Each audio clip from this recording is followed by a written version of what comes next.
So here's my pitch. How about we support some more young, independent creators after the success of films like Backrooms or Obsession?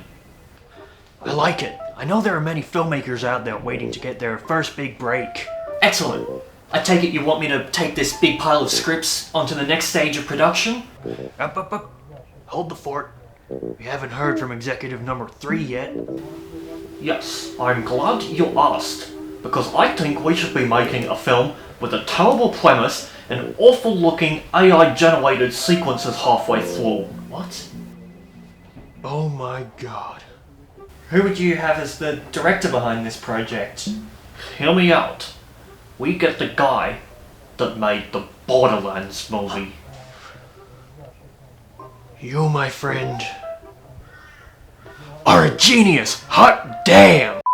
Yep, you heard me right. Unfortunately, this week I watched the slasher film known as Ice Cream Man, directed by so-called director Eli Roth, and starring a bunch of kids who didn't deserve to be in a project this bad. Ari Millen as the titular ice cream themed antagonist, Benjamin Byron Davis as some priest, and actress Sarah Abbott as protagonist Jared's sister Lizzie. I don't even know where to start with this steaming pile of crap. It's like the type of fake movie you'd see in some better movie, where the characters are watching some deliberately bad slasher parody. It genuinely doesn't feel like a real film that should exist, and it does a terrible job at justifying its own existence.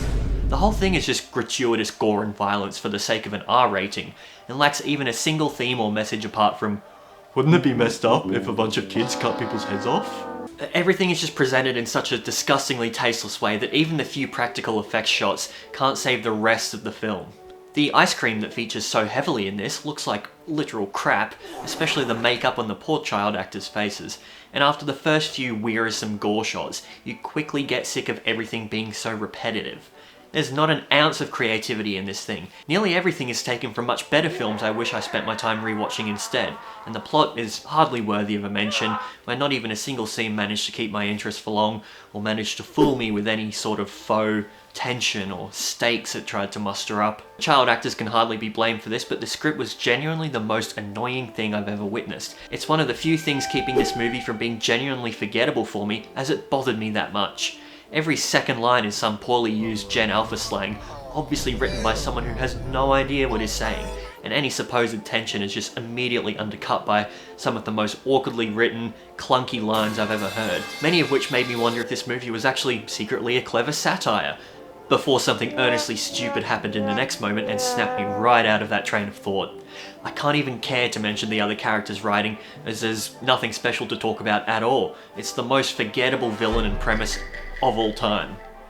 But hey, for all this movie's faults, at least the creators can say they never resorted to using anything as creatively and morally bankrupt as generative AI, right? What's that? There are multiple animated scenes and effect shots created entirely with Gen AI? There's a multiple minute long AI sequence mid-film that could have very easily been shot with real humans and looks terrible as a result? Wow. I didn't know that. You're telling me now for the first time.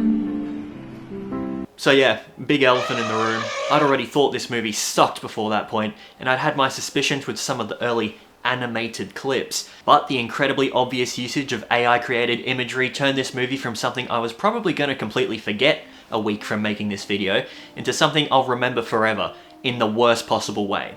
It actually could not have been that hard to arrange a couple of actors into acting out those scenes, Eli Roth. Even I could do what you couldn't, and that's saying something. However, I'm not going to spend 15 more minutes complaining about this aspect, as I actually respect your time, unlike Borderlands director Eli Roth. All I can say is not to watch this film. Don't support the trend of replacing real creators with disgusting looking, obvious replacements.